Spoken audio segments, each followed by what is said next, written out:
Work life balance. 6, 7. I couldn't pass it up.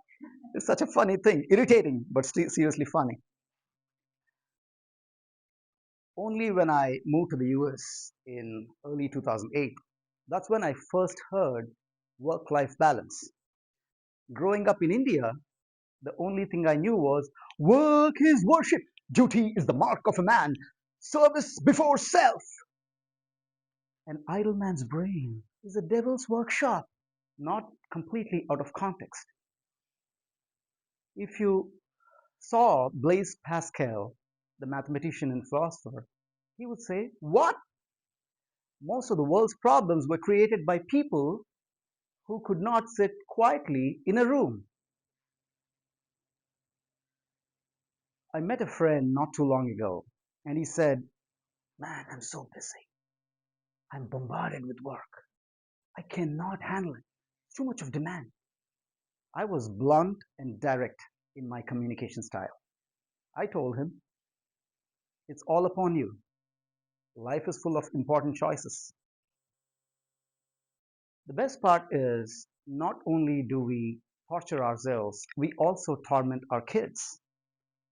We pull them from pillar to post. Do you know that in middle schools and high schools, there is no recess? What? There are schools, private schools in the US and in India that don't have fields to play. They don't have a playground. We'll do anything and everything to take them from school to mathnasium to gymnasium to swimming to piano and whatnot. We don't just give them a break. Now, I'm not speaking from a position of high horse. I'm not standing here on a pedestal, although my wife will tell you I have to get off my soapbox. But I was a workaholic back in the day, but not in the last 15 years. The author Greg McKeown, in his book Essentialism, he talks about doing the essential things and he talks about trade offs. We cannot have it all, we cannot do it all.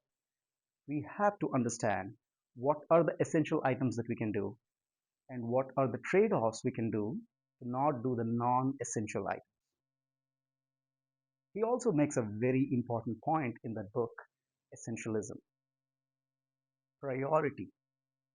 The word priority was a singular word when we first started using it in the 1400s. It was only during the Industrial Revolution in the 1900s we made it a plural word, priorities. And today we have priorities. Priority number one, priority number two, priority number three, bunch of malarkey. Work life balance, the ambiguity of it is what perplexes me. What is in life? What is encompassed in life? Do we have our hobbies? Do we have our kids? Do we have health? And then when it comes to work, what is work? Is it just all work and more work and lots of work? Reminds me of the song by Rihanna, work, work, work, work, work, work, work, work, work, work, work, work. That's when I stumbled upon James Clear's Atomic Habits. And he brought to life a theory from before called the four burners theory. The concept is very simple. Think of your life as four burners, all with equal power, equal flame.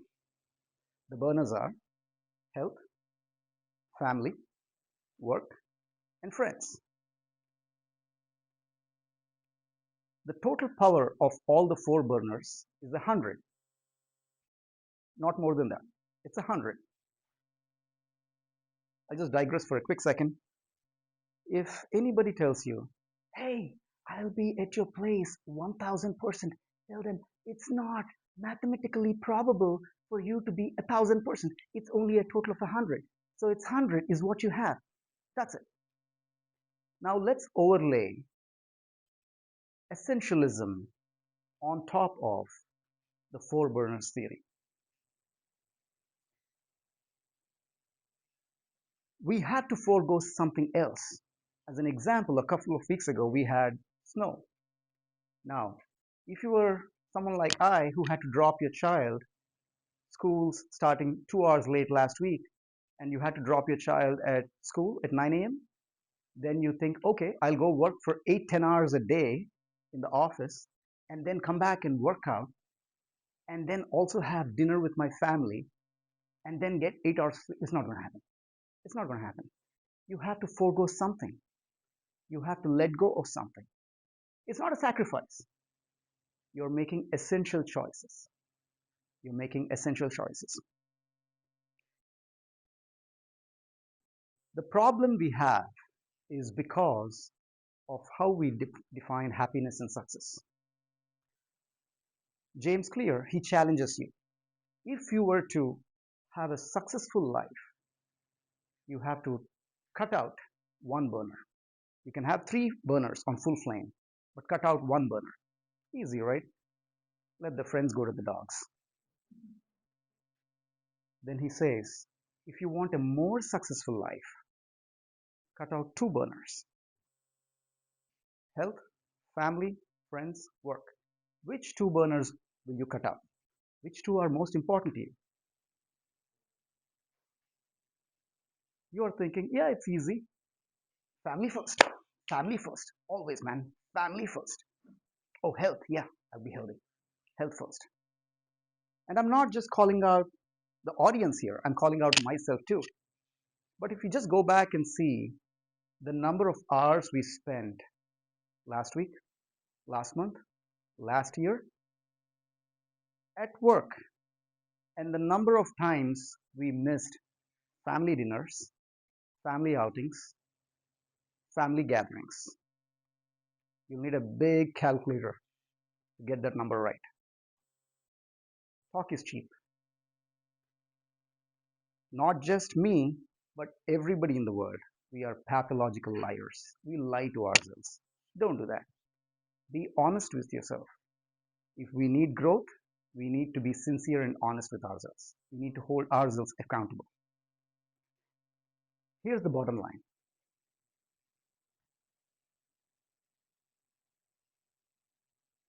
20 years from now, if you're thinking, why is my relationship so bad with my children, with my spouse, with my friends? That is because of the essential items you thought were essential and you spent. There is no right or wrong way, by the way. There is no right or wrong answer. You can put work on full flame. There is no problem whatsoever. But be conscious, be mindful, be intentional. Gautam Buddha, born in Nepal, he said, what did he say? You are what you are today because of what you've done in the past. So be mindful, be conscious. We have a wrong definition of success and happiness. Newsflash: money is not success or happiness. And the other problem is we come from a place of fear, fear of failure. And because of that, we overwork ourselves. The definitions we have of success, happiness are not actually our definitions. These are defined for us by the society, by the culture, by the elders that we grew up in. So I challenge you to go back and think about the definitions for yourselves. I challenge you to be more intentional and mindful. Sweet memories, that's the theme for this meeting. One thing I'll tell you: don't take your relationships for granted. Don't. If you think you want your relationships to be on full flame, then turn up the heat on health and family.